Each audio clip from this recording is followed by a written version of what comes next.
Gelluloid Domination is like a mashup of a swipey puzzle game, which is also a race against the computer to control the playing field.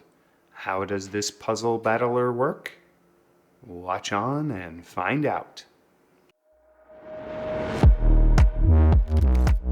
My name is Thoraxe, and this is Strategy for Busy People. If you've got a few minutes, I'll tell you what to play.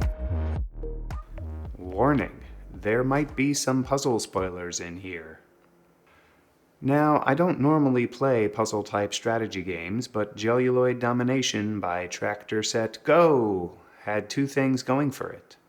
Firstly, it looked kind of cool from the demo videos I saw on Steam, and honestly, I didn't entirely figure out that it was more puzzly at first glance. Secondly, the developer reached out to me and asked me to review it. And, newsflash for any developers out there, I will always be willing to review your game. And it will move to the front of the review queue if you reach out to me. Anyway, I put just over an hour into this title. Now, I have to be honest.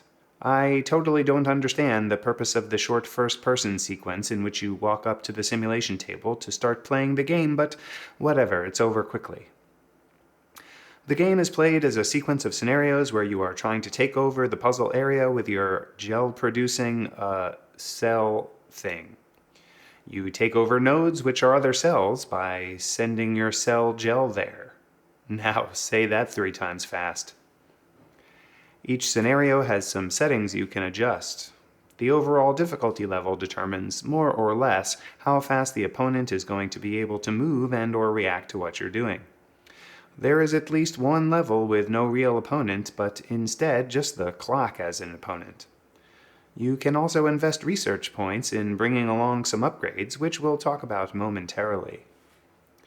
The first few puzzles walk you through the primary mechanics of the game, which are predominantly 2-ish types of gel movement. A quick swipe will send a little bit of gel to another cell, and a hold and swipe will send a lot more gel.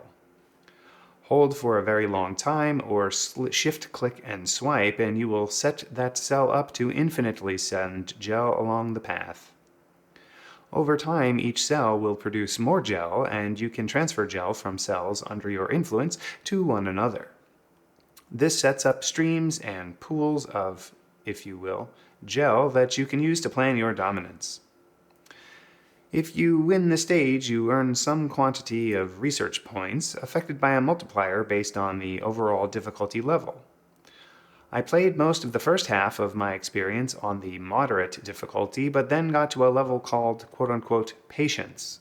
And, well, I totally ran out of it and then started playing the game on the easier difficulty level. There are a few different cell types that you will encounter during your play, and they all have different effects that they bring to the experience. The cell with a shield requires more gel to take it over. There is a spiky cell that will send gel at a much higher rate than normal. These variants that appear from time to time all help to change your strategy for how you approach each mission. Now, those research points that you earn have 2 functions. The first function is to, well, research stuff. There are different types of research that you can do. Some research allows you to mutate cells during play to give them different gel abilities. Other research affects things like the transfer rate of gel or the max gel storage. Other research gives you one-time bonuses that you can apply during a match. Once you've done your research, you can then spend additional research points to equip the abilities that you have unlocked. As an example, once you've unlocked the increased gel transfer ability, you can spend some research points to equip it for a mission. In the case of increased gel transfer, all your cells will get this increased transfer bonus for the duration of the mission. Managing your spending, so to speak, on equipping and unlocking things is another strategic layer to this game.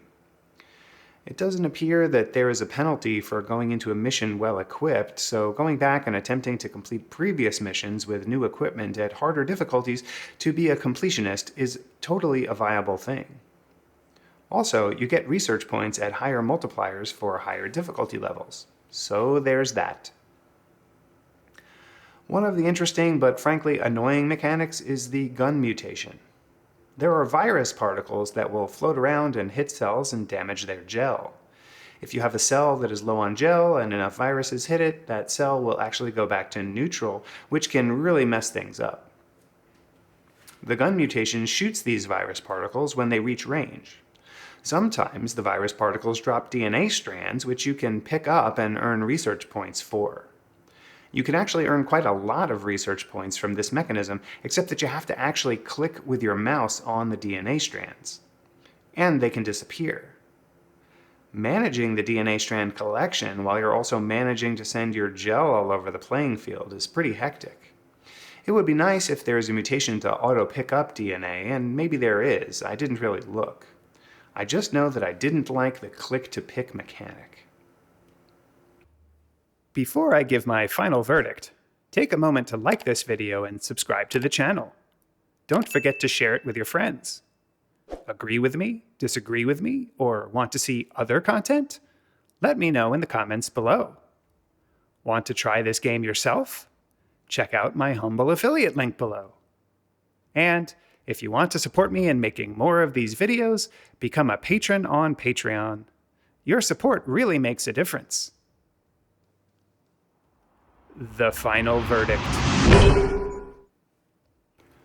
Fundamentally, this is a puzzle game with a limited number of scenarios. That means that replayability is finite.